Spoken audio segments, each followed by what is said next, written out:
Bismillahirrahmanirrahim. Assalamualaikum warahmatullahi wabarakatuh. Kita lanjutkan hari ini metode sintesis material organik sebagai bahan pembelajaran kita hari ini. Kita mulai dulu dengan baca basmalah bersama-sama. Bismillahirrahmanirrahim. Kalau kemarin kita berbicara tentang nanomaterial, ya, apa itu nano? Yaitu material yang memiliki ukuran nanometer 1/10 kali pangkat 9 meter.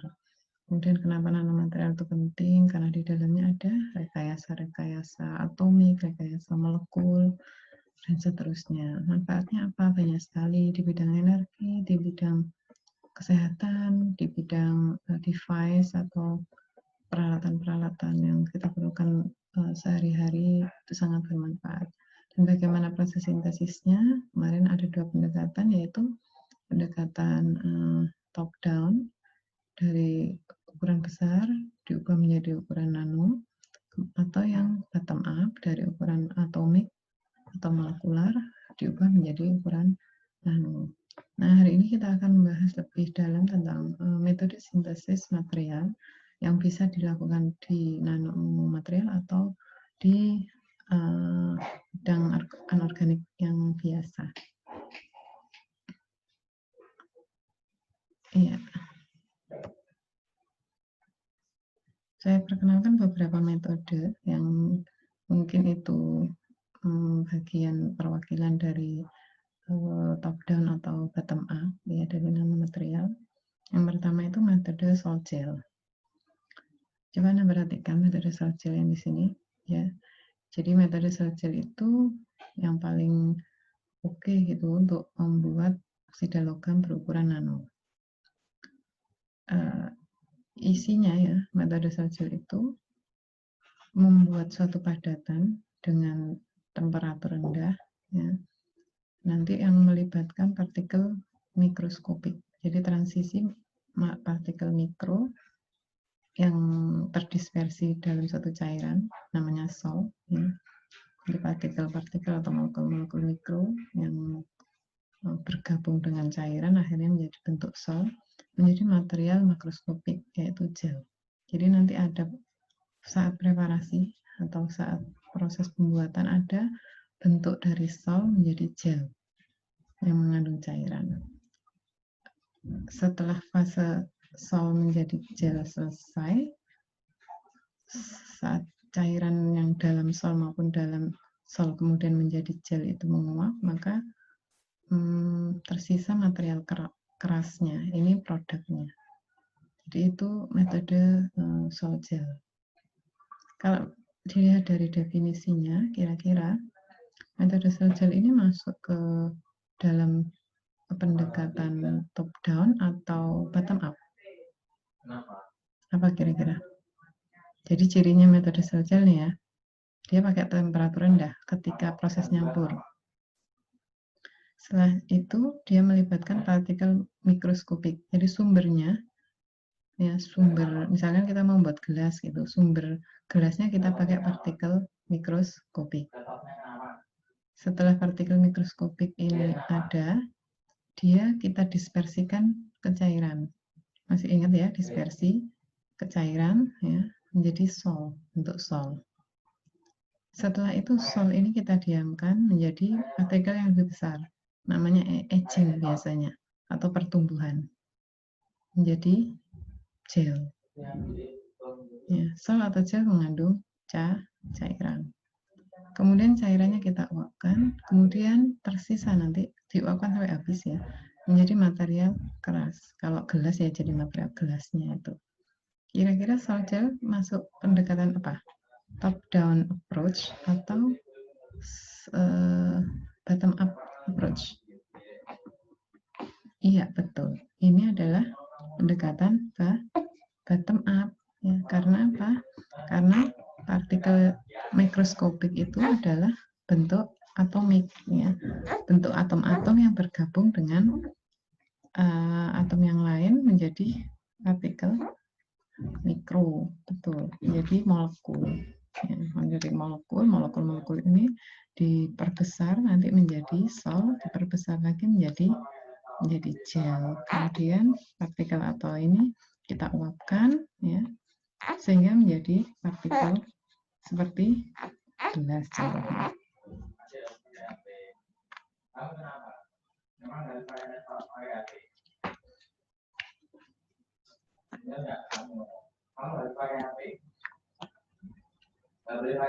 Boleh lanjutkan ya.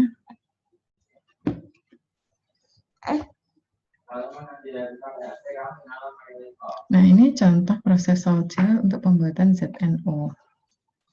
Ya. Jadi seng asetat, ya, itu prekursornya, ya, dilarutkan dalam glikol, ya, kemudian dipanaskan. Larutan homogen ini diaduk cepat.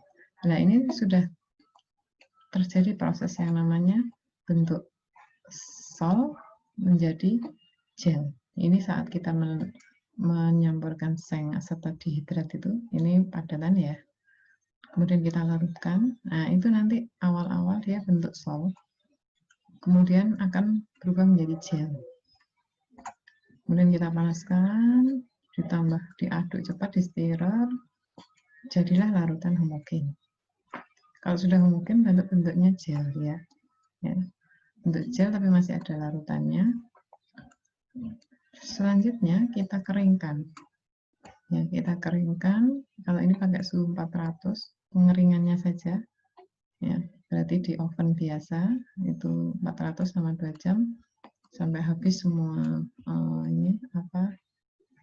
semua larutannya. Kemudian kita kalsim ya. Kita kalsim tadi kita padatkan lagi sampai yang padatan-padatan awal itu menyatu menjadi suatu material tertentu. Nah, nanti setelah dikalsim, semua impurities ya, semua yang selain Zn dan O itu akan hilang. Ya, dietilen glikol hilang, kemudian asetat hilang, hidratnya hilang semuanya. Karena suhu 600 itu semua molekul habis kecuali molekul-molekul logam. Nah, kalau sudah jadi ZNO baru kita karakterisasi dengan SRD dan SIM atau dengan karakterisasi yang lain yang kita butuhkan. Ya, jelas ya proses sol gel ya dan bagaimana prosesnya. Kita lanjutkan ke perkembangan. Ini perkembangan proses sol gel dari awal hingga tahun 2003. Kalau tahun 2020 lebih banyak lagi perkembangannya. Jadi awalnya belum terlalu dikenal apa itu sol gel. Hanya Abelman ini tahun 1845 itu melaporkan kalau asam silika itu kalau dihidrolisis jadi sesuatu. Ya, asam silika. Hasilnya apa? Jadi silika. Jadi asam silika, ya, silika yang mengandung asam, ya, kalau dihidrolisis selesainya itu dia jadi silika murni atau SiO2. Nah, kemudian tahun 1930, hampir berapa tahun? 1000 tahun, 100 tahun kemudian, Gavson dan Berger itu menyebut kata-kata sol dan gel untuk pembentukan lapisan oksida pada industri kaca. Jadi kaca ya diberi lapisan oksida Si jadi SiO2 gitu atau oksidanya ditambah gitu. Dan waktu proses pembuatannya dia memperhatikan ada bentuk sol dan gel sebelum terbentuk oksida kaca. Ya, akhirnya setelah penemuan Berger dan Gavson ini ada dua bersaudara namanya DeRoy dan Eroy. Ya. Dia juga sama membuat campuran homogen ditambahi kaca, ya. Campuran homogen menggunakan proses sol gel. Jadi campuran homogen untuk membuat kaca. Kemudian awal 60-an Schroeder ini dia mencoba membuat lapisan transparan pada permukaan kaca dengan titanium butoksid, ya. Titanium butoksida. Titanium butoksidanya sebagai prekursornya. Ya, titaniumnya dia lapiskan ke kaca.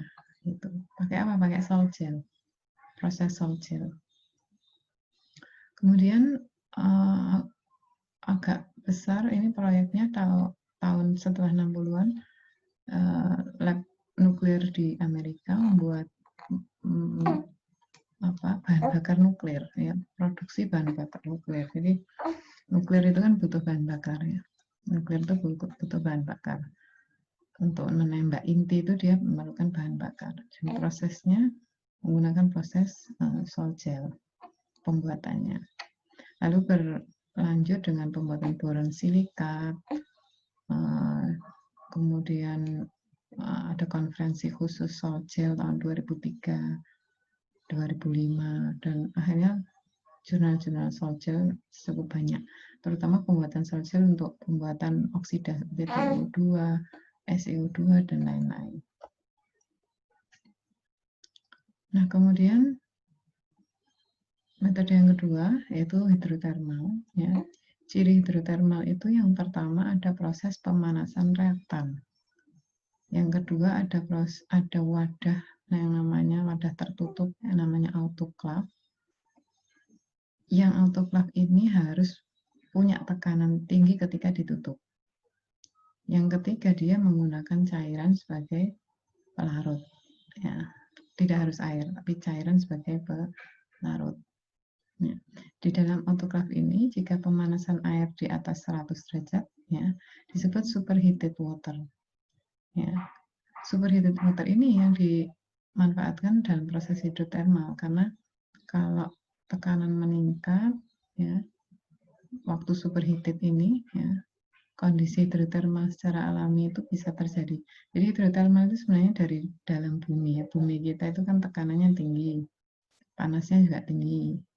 Airnya juga banyak, atau cairannya juga banyak. Jadi apa saja yang masuk ke dalam bumi, mengalami tekanan, mengalami pemanasan, dia bisa menjadi produk material yang baru. Jadi ini meniru di alam. Ya, meniru di alam, tapi kita pakai wadah atau reaktor namanya autoclave. Yang tertutup, yang bisa memiliki tekanan tertentu, yang bisa dimasuki air, dan bisa dipanaskan, tahan panas pada suhu yang tinggi. Jadi hidrotermal ini biasanya suhunya memang rata-rata tinggi, ya 150, 200 gitu.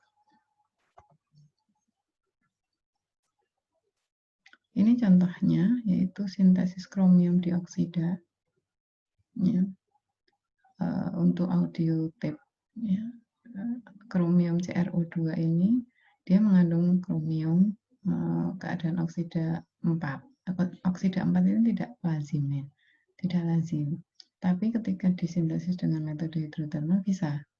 Ya, caranya jadi oksida kromium 2, ya, yang biasa kita pakai di lab itu, atau Cr2O3, ya, kita masukkan ke autoclave, ditambah air, kemudian dipanaskan kira-kira 400 Celcius. Waktu dipanaskan, oksigennya kita alirkan. Ya, tekanannya kan naik. Karena tekanannya naik, kromium dioksida yang biloxnya plus 4 itu akan terbentuk. Itu caranya. Jadi kalau pakai cara biasa CrO2 sulit, ya, sulit terbentuk. Tapi pakai cara hidrotermal bisa. Kalau pakai cara biasa biasanya Cr2O3 yang terbentuk. Ya, tapi kalau CrO2 itu sifat magnetnya cukup kuat. Ya, kenapa? Karena biloxnya tinggi. Ya, orbitalnya tidak banyak yang kosong.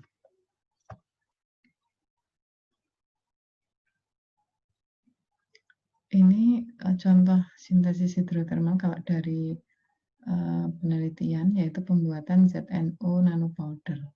ZNO yang punya ukuran nano tapi bentuknya serbuk. Jadi peneliti ini, Ian ini dan kawan-kawan pakai NaOH, ya, kemudian pakai sumber Zn yaitu Zn asetat dihidrat, diaduk biasa gitu, kemudian dimasukkan autoclave, di hidrotermal oleh dia suhunya dia buat variasi, kemudian selama 12 jam. Setelah itu menjadi produk kristal putih, ya, campur dengan air, ini masih sedikit, terus disaring, disentrifuge, dicuci dengan etanol, dikeringkan. Baru dia serbuknya dia analisis dengan SEM dan hasilnya memang terbentuk ZNO, nanorod. Ya, kalau NaO hanya dinaikkan, nanorodnya meningkat. Itu kalau suhunya 100, terbentuk nanosit yang agak panjang. Ya, ketebalannya sekitar 800 nano, 500 nano, 80 nano. Ya, keuntungannya menurut dia ini selangkah saja sudah dapat hasil. Ini juga dilakukan Bu Ulfa ya di lab ya, tapi pakai sumber ZN yang berbeda, pakai reaktan yang berbeda. Ini pakai NaOH, Bu Ulfa nggak pakai NaOH. Ya, hasilnya memang berbeda, bukan nanorod atau nanosit ya, tapi selain itu. Kemudian metode yang ketiga, oh ya satu lagi pertanyaan Bu Ulfa, kira-kira hidrotermal ini masuk pendekatan top down atau bottom up? Iya, bottom up ya. Ya. Karena apa? Karena prekursornya kita lihat prekursornya bentuk atomik. Ya, ZnCH3COO2, 2H2O itu atomik, terbentuk dari Zn sebagai atom pusat, CH3COO minus sebagai ligan ya, dan hidratnya. Kita lanjutkan metode yang ketiga, CVT. Ya. Proses ini terbentuk ketika ada senyawa volatil, senyawa yang mudah menguap. Ya, senyawa yang mudah menguap. Kemudian untuk membuat produknya kita tumbuhkan kristal dari serbuk atau bahan kristal yang kurang murni. Metodenya seperti ini, contohnya menumbuhkan kristal magnetit. Ya, Fe3O4 ini ditambah dengan HCl, nanti jadi FeCl2, FeCl3 dan H2O. Serbuk magnetitnya ya, diletakkan di ujung vessel, jadi ada tabung kosong, ujungnya diberi serbuk magnetit. Lalu HCl-nya dimasukkan, tabung lalu ditutup dan dipanaskan. Ya. Reaksinya endotermis. Ya, jadi ketika suhunya naik, kesetimbangannya bergeser ke kanan. Sehingga pada bagian tabung yang panas, ya, magnetit bereaksi dengan gas HCl. Ya, ketika tabungnya panas, magnetitnya nempel ke HCl, diangkut ke sisi tabung lain, menjadi FeCl2. Saat kesetimbangan bergeser ke kanan, magnetit akan terdeposisi, akhirnya menjadi magnetit. Jadi dari serbuk magnetit biasa ditumbuhkan, dialirkan. Ini contoh yang lain hampir sama ya, CVT tadi, cuma dia untuk komposisi mengontrol volatilitas. Jadi kalau ke konsentrasi prekursornya diatur, nanti bentuknya juga berbeda. Kita lanjutkan ke metode yang selanjutnya, ini metode microwave. Ini pakai gelombang mikro untuk pemanasan. Ya. Jadi terdapat satu komponen dalam campuran, kemudian mengacap radiasi gelombang mikro. Kenapa? Gelombang mikronya nanti bisa sebagai template wave atau gelombang cetakan. Ini contohnya pembuatan silikon karbida, dicampur, ya, kemudian ditaruh di microwave.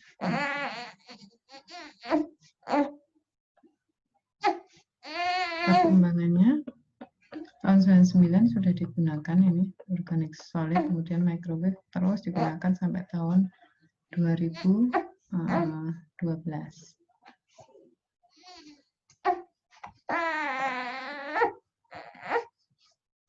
Metode selanjutnya adalah metode keramik, di mana ada dua padatan yang bereaksi membentuk produk yang diinginkan. Metode ini biasanya disebut metode reaksi padat. Ya.